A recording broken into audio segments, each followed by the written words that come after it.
ቢጫና ቀይ ካርድ።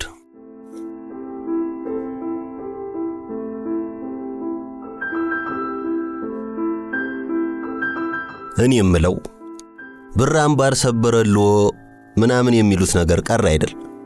አሃ ልክ ነዋ። ጊዜ ተለዋውጦ ቢጠፋ ነገር የምን ብር የምን ወርቅ ያስፈልጋል? ሸማ ከመቅደር ተረፍን አይደል? እና አባባሉ የሆነ የቋንቋ አቅም ግንባታ ተደርጎለት ይስተካከልልን። እኔ የምለው ይህ ኳስ አንድ ሰሞን ትንሽ ያስተነፍስና ስሙኝማ አንድ ሰሞን ሆድ የባሰው የአቢሲኒያ ልጅ እንዳይከታከት እኚህ ሞሪኖ አርሴን ማንቸን ጭጭ አሰኝተው ሁላችንም ጭጭ አሰኙን አይደል? አንድ ወቅት አርሴ በኤቨርተን ተሸነፈ ብላችሁ ቡና ቤቱን ቀውጥ ያድርጋችሁት የነበራችሁት አንደኛችሁን ለምን ጠብ አማረኝ ነጠላዬን አቀብይኝ አትሉ? እናላችሁ የዘንድሮ የአፍሪካ ዋንጫ ወቅት ተጠብቆ ለኛ የመጣን የሚመስለው። የምር ግን ሰው ከቆየ ያገረኛውን ቲቪ ያያል ማለት ዘንድሮ ነው። ለወራት ላይ ደገም ስለሚችል የዓመቱ አበይት ዜናዎች መዝገብ ላይ ይጣፍልን።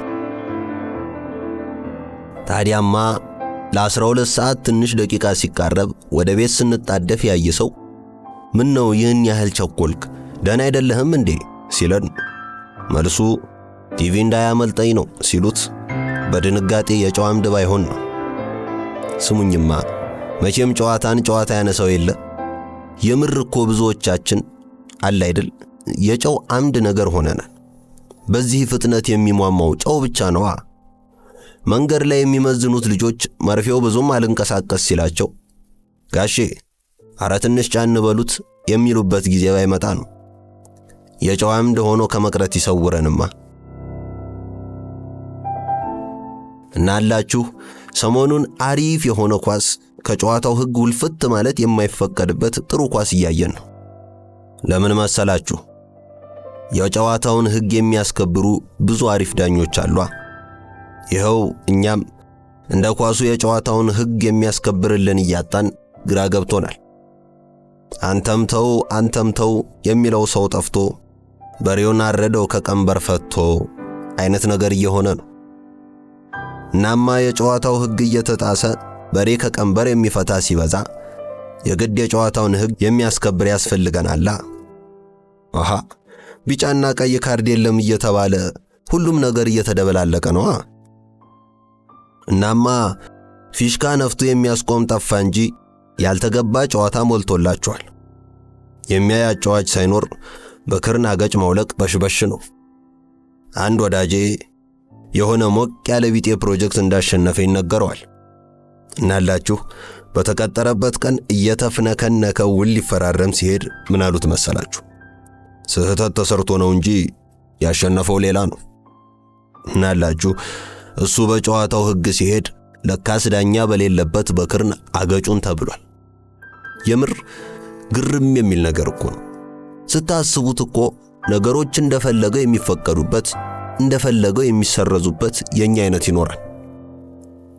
አንደኛው እሳቸው በፊርማ ያጸደቁትን ሌላኛው እሳቸው አለ አይደል በፊርማ ሲሰርዙት አረ ቢጫና ቀይ ካርድ የያዘ ዳኛ ያለ ያሰኛል። እንዴት መሰላችሁ?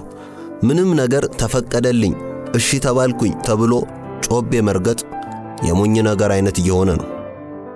መቼም እኮ ዘንድሮ በየጎድጓዳው የምንሰማው ወሬ ሁሉ በቃ የሰዋችን ባህሪ ያኔ ዋሻ ግድግዳ ላይ ስዕል ይስሉ ወደ ነበረበት ዘመን ወረደ እንዴ የሚያሰኝ አይነት ነው። በየጨዋታው የሚዘረጉትን የፊፋ ፌር ፕሌይ ባንዲራ በየግድግዳችን ብንሰቅል ይሻለን ይሆን እንደው እንጂ በተረፈ ነገርየው ሁሉ ካናቴራ መጎተት፣ መጥለፍ፣ መጎሸም ምናምን ሆኖላችኋል። ከጥቂት ወራት በፊት የሰማነው ነገር ነው። ሰዎቹ ከሕፃንነት ጀምሮ አብሮ አደጎች ናቸው። ታዲያላችሁ የጓደኝነት ነገር ሆኖ አንደኛው የበለጠ ገንዘብ ቢያዋጣም ሽርክናው እኩል ለኩል ነበር እና ትንሽ ያዋጣው የድርጅቱን ገንዘብና ንብረት ቡን አድርጎላችሁ እዛቸው የፈረደባት አሜሪካ ሄዳሉ። የጨዋታ ሕግ የለማ። ከጨዋታው ውጭ ነህ ብሎ ፊሽካ የሚነፋ ሲጠፋ ነገሩ ሁሉ እንዲህ ቡን እያለ ይቀራል። እናላችሁ እንደ ኳሱ በሁሉም ነገር እኛም ዘንድ ድንበር እንዳናልፍ የሚያደርጉ አጫዋቾችና ረዳቶቻቸው ያስፈልጉናል። ልክ ነዋ።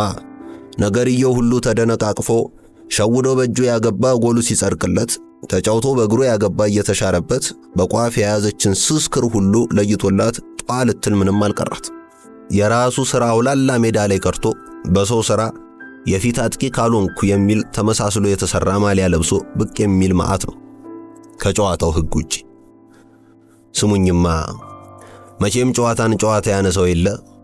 በየማታው ስለ ቦሶቻችን የሥራ ውሎ ዜና ሲቀርብልን ግርም የሚላችሁ ነገር የለም አለ አይደል? ምን ይባላል መሰላችሁ? የግብርና ቢሮው ለግብርና በሰጠው ትኩረት፣ ትምህርት ቤቱ ለትምህርት መሻሻል በሰጠው ትኩረት፣ ሆስፒታሉ የህብረተሰቡን ጤና ለመጠበቅ በሰጠው ትኩረት። እኔ የምለው እንዴት ነው ነገሩ? የግብርና ቢሮ ለግብርና ትኩረት ካልሰጠ ታዲያ ለ26ኛ የአፍሪካ ዋንጫ ዝግጅት ትኩረት ሊሰጥ ነበር። የምር አንዳንዴ ኮሚክ አይነት ነገር ይሆንባቸዋል። ከዚህ በፊት እንዳወራነው ዶክተር እከሌ HIV ኤድስ ፈውስ የሌለው በሽታ መሆኑን አስታወቁ አይነት ቀዳሚ ዜና ግርም ይላል። እንደ ደጉ ዶክተር ባያስታወቁ ኖሮ እኮ HIV ኤድስ ምን እንደሆነ ግራ እንደገባን ልንኖር ነበር። አንድ ከፍተኛ የትምህርት ሚኒስቴር ባለስልጣን በትምህርት የታነጸ ህብረተሰብ ለሀገር እድገት ወሳኝ እንደሆኑ ገለጹ አይነት የደጉን ባለስልጣን የእውቀት አድማስ ስፋት የሚገልጽ ዜና ስትሰሙ በቃ ኢትዮጵያ በዘፈን በዓለም 3ኛ ሲላችሁ የነበረውን የጥንት አራዳ ትወዱታላችሁ። ዋናው ችግራችን የአራድነት መጥፋት ነው ያልከው ወዳጄ፣ ረጋ በልማ። ከራስህ ሜዳ ክልል ሳትወጣ እንኳን ከጨዋታ ውጪ ፊሽካ ሊነፋብህ ይችላል። ብቻ አለ አይደል የምሽት ዜና የአለቆች ዲያሪ ሆኖ ሲቀር እነ CNN ለዚህ ዕውቀት ስንት ዶላር ይከፍሉን ይሆን አይነት ነገር ያሰኛል። ታዲያማ የጨዋታውን ሕግ የሚያስከብሩ አጫዋቾችና ረዳቶቻቸው ያስፈልጉናል። እንዴት መሰላችሁ? ዘንድሮ እየወደቃችሁም እየተነሳችሁም ትሮጡና ለባለጋራው ጎል የቀረባችሁ የመጨረሻ ተጫዋች ትሆናላችሁ። እናማ ኳሷን ገና ከመረቡ ልትዶሏት ስትሉ ከኋላችሁ ይመጣና ከወዛደር ትከሻ እንዳመለጠ ማአት ቁና ዘንጋዳ ይዘረግፋችኋል። ኳሷ ላይ ቢሆን ከይዋን ተቀብሎ ይወጣ ነበር። ግን እንደ ኳስ አጫዋች ፊሽካ ነፊ ስለሌለ ተጠላፊው አቧራውን ሲቅም ጠላፊው በስንት መከራ እዛ የደረሰች ኳስ አንዴ ብቻ ነካ አድርጎ ጎል ያገባል። ነገራችን ሁሉ እንዲሆኖላችኋል ነው መላችሁ። ኮሚኩ ነገር ደግሞ ምን መሰላችሁ? ጎል አግብታችሁ ተጨብጭቦላችሁም ጎላችሁ ዳኛ ሪፖርት ላይ ላይሰፍር ይችላል። በቃ እንዲህ ነዋ ልጄ። ዘንድሮ ኳሷን በእጅም አግብቶ እጅ ካለ የእግዚአብሔር እጅ ነው ብሎ ፍጥጥ ማለት ሆኗል። ቢጫና ቀይ ካርድ የያዘ አጫዋች የለማ። እናማ ቢጫና ቀይ ካርድ ያስፈልገናል።